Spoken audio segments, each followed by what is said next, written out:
everybody. Today we are going to continue our discussion. Hari ini kita akan lanjut pelajaran kita. In our previous meeting, di pertemuan kita yang sebelumnya, we have already discussed about reported speech. Kita sudah bahas tentang reported speech part 1. Bagian yang pertama itu tentang statement, ya, statement. So today we will continue to the second part. Kita lanjut ke pembahasan yang kedua, yaitu tentang question dan comment and prohibition. Jadi nanti yang pertama itu tentang question. Questions itu artinya pertanyaan, ada dua bentuk, yang WH question dengan yes no question. Kemudian yang berikutnya nanti tentang comment and prohibition. Comment itu artinya perintah, prohibition itu artinya larangan. Oke, remember, ini yang harus kita ingat sebelum kita lanjut ke pembahasannya, bahwa nanti dalam direct speech itu ada ini bentuknya statement, question, comment, and prohibition. Ketika kita ubah menjadi indirect speech, semuanya harus dalam bentuk statement. Oke, jadi kalau nanti direct speech-nya statement, kita ubah ke indirect, dia menjadi statement. Question juga menjadi statement. Comment and prohibition juga harus berubah menjadi statement ketika semuanya sudah diubah menjadi indirect speech. Ini hanya sekedar mengingatkan, when we want to change direct speech into indirect speech, please pay attention. Tolong diperhatikan tense, pronoun, adverb of time and place. Di video sebelumnya kita sudah bahas tense-nya dari indirect atau dari direct ke indirect, dan sebaliknya itu kita sudah bahas bagaimana perubahannya, serta pronoun, adverb of time and place juga sudah ada, ya. Jadi silakan kembali diingat. Oke, so the next discussion untuk pembahasan yang berikutnya, it is about questions. Untuk yang pertama, WH questions. Jadi what is WH questions? Apa itu WH questions? Jadi pertanyaan WH question ini adalah pertanyaan yang diawali dengan kata tanya. Kata tanya itu apa saja? What, who, why, how, and so on. Jadi kalau dalam bahasa Indonesia, apa, siapa, bagaimana, di mana, dan seterusnya, gitu ya. And then nanti the second tentang yes no questions. But the first, untuk yang pertama kita bahas yang ini dulu, ya. Oke, so take a look at this example. Contoh yang pertama, direct speech-nya. Miss Sinulinga asks, what is your name? Jadi direct speech-nya tadi, Miss Sinulinga bertanya, siapa namamu? Jadi ketika kita ingin mengubah menjadi indirect speech, ingat, kita harus lihat dulu reporting sentence-nya. This one, itu reporting sentence. Ingat, Miss bilang kemarin kalau reporting sentence-nya dalam bentuk past tense, berarti direct speech-nya ini mengalami perubahan tense. Ini past, berarti nanti yang direct speech-nya mengalami perubahan tense. Tapi kita harus tahu dulu, ini tense apa yang digunakan. What is your name? Ini simple present tense. Simple present tense. Ingat, kalau dia simple present tense akan berubah menjadi simple past tense. Jadi mari kita jawab bersama-sama. Ini akan berubah menjadi Miss Sinulinga asks what. Ingat ya, jangan dalam bentuk pertanyaan, tapi dalam bentuk pernyataan. Jadi ini kan yang menjadi subjek di situ your name, berarti what your name. Kalau siapa namamu, berarti itu menjadi siapa nama saya, berarti what my name. Ini kan to be present. Sementara kalau simple present akan berubah menjadi simple past tense, is itu akan berubah menjadi was. Jadi indirect speech-nya itu Miss Sinulinga asks what my name was.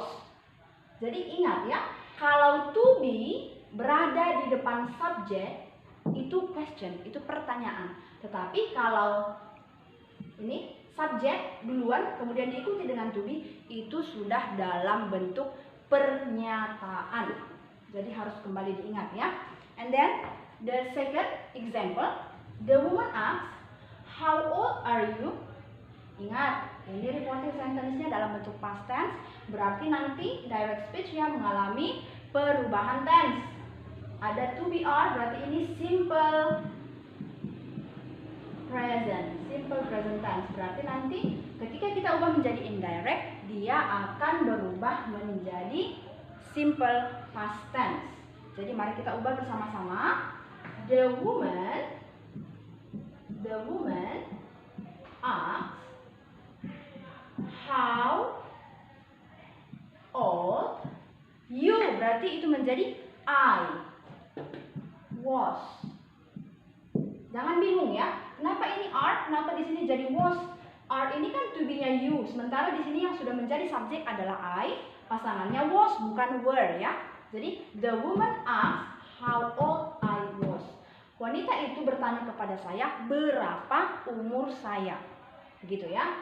And then the third example, my mom asks, ibu saya bertanya, what did you do yesterday? Apa yang kamu lakukan kemarin? Ibu saya bertanya, apa yang kamu lakukan kemarin? Kalau dalam bahasa Indonesia kita ubah itu menjadi kalimat tidak langsung, berarti ibu saya bertanya kepada saya, apa yang saya lakukan kemarin, begitu ya. So, how to say that in English? Bagaimana cara mengatakannya dalam bahasa Inggris? Mari kita lihat. My mom asks, ini ya masih sama, past tense, berarti nanti ini juga mengalami perubahan tense. Apa tense yang digunakan? Kalau ada to be did, itu berarti simple past tense. Berarti ketika kita ubah menjadi indirect speech, dia akan berubah menjadi past perfect tense. Past perfect tense itu harus diingat polanya apa? Subject plus had plus verb 3 atau past participle ya. Jadi ini my mom asks what I had, bentuk ketiga dari do, done.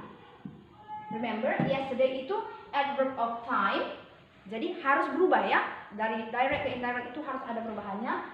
Yesterday berubah menjadi the day before. Jadi untuk indirect speech-nya, my mom asks what I had done the day before. Itu untuk yang WH questions. Kemudian bagaimana yang yes no questions? Apa itu yes no questions? Kita harus ingat. Jadi yang dimaksud dengan yes no questions itu adalah pertanyaan yang jawabannya cukup dijawab dengan dua cara, yaitu yes atau no. Jadi kalau saya tanya are you students, jawabannya hanya ada dua, yes I am atau no I am not, gitu ya. Are you hungry? Jawabannya hanya ada dua, yes atau no. Jadi itu masuk ke dalam bagian yang ini ya. Oke, mari kita perhatikan contoh berikut ini.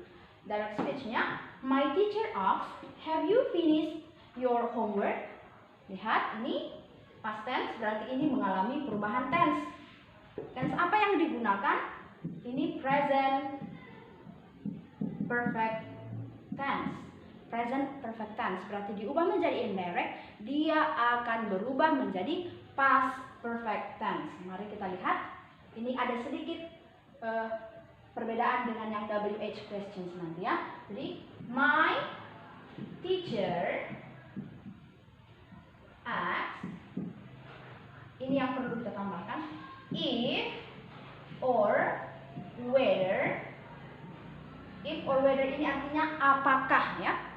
Jadi guru saya bertanya, apakah saya sudah mengerjakan PR saya, kan begitu untuk kalimat tidak langsungnya ya. Berarti my teacher asks if or whether you, berarti I berubah menjadi past perfect, had finished your homework, berarti my homework. My homework. Jadi untuk if or whether ini bisa dipilih salah satu ya. My teacher asks if I have finished my homework, atau my teacher asks whether I have finished my homework. Seperti itu ya. And then the second, the man asks, does Anita love me? Lihat, reporting sentence-nya past, berarti ini mengalami perubahan tense. Ada to be does, berarti ini simple present tense, berarti berubah menjadi simple past tense. Mari kita lihat. The man asks if or whether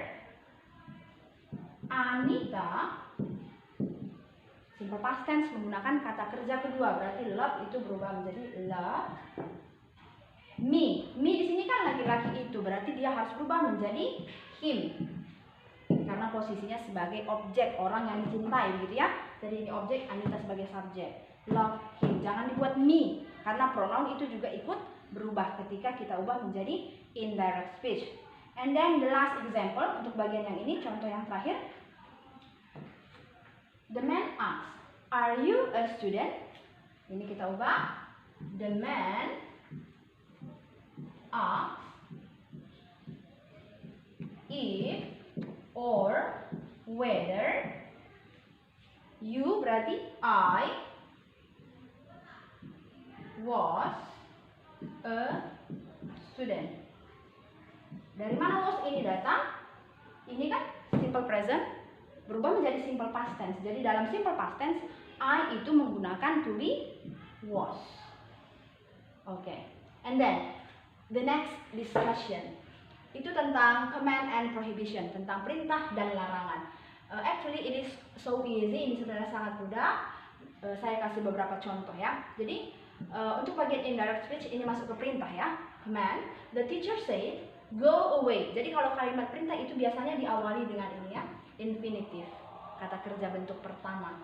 Jadi guru itu berkata pergi, itu perintah. Jadi ketika kita ubah menjadi indirect speech, the teacher said to. Secara tidak langsung, kalau ada perintah seperti ini, siapa orang yang disuruh? Berarti kita, orang yang mendengar. Berarti kita anggap I ya. Said to me to go away.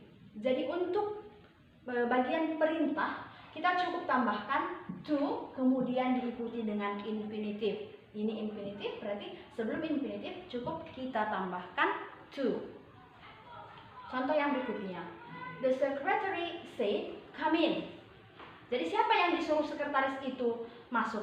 Saya ya, orang yang mendengar perintah itu. Berarti kita ubah menjadi the secretary said to me. Tambahkan to sebelum infinitive. To come in. Jadi ingat di sini to diikuti dengan infinitive.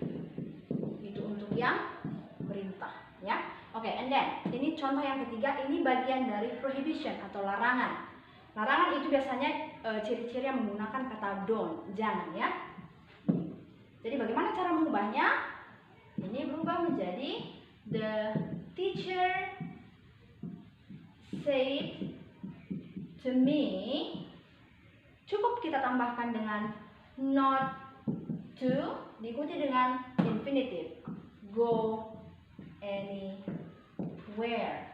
Jadi bedanya adalah untuk perintah to diikuti dengan infinitive, tapi untuk larangan not to diikuti dengan infinitive. Kemudian contoh yang terakhir, my mother said to me not to be a liar.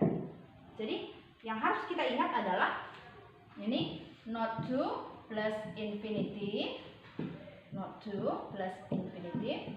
Kemudian yang di sini juga not to plus infinitive.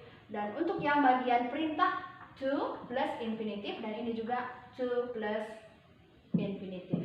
This one. Jadi yang membedakan antara command and prohibition itu bahwa perintah itu to diikuti dengan infinitive, dan untuk yang prohibition not to diikuti dengan infinitive. Jadi apa yang paling perlu kita ingat tadi tentang perubahan tense ya. Perubahan tense bahwa dia dari simple present akan berubah menjadi simple past, simple past tense berubah menjadi past perfect dan seterusnya. Kemudian bagaimana cara mengubah pronoun itu, kemudian adverb of time and place. Jadi list yang sudah Miss jelaskan sebelumnya, Miss harap bisa diingat seperti itu ya. Okay, so you can enjoy this video. Please try to comprehend. Tolong maksimalkan dirinya untuk memahami penjelasan yang sudah Miss buat. So I think that's all for today. Nice to meet you and see you.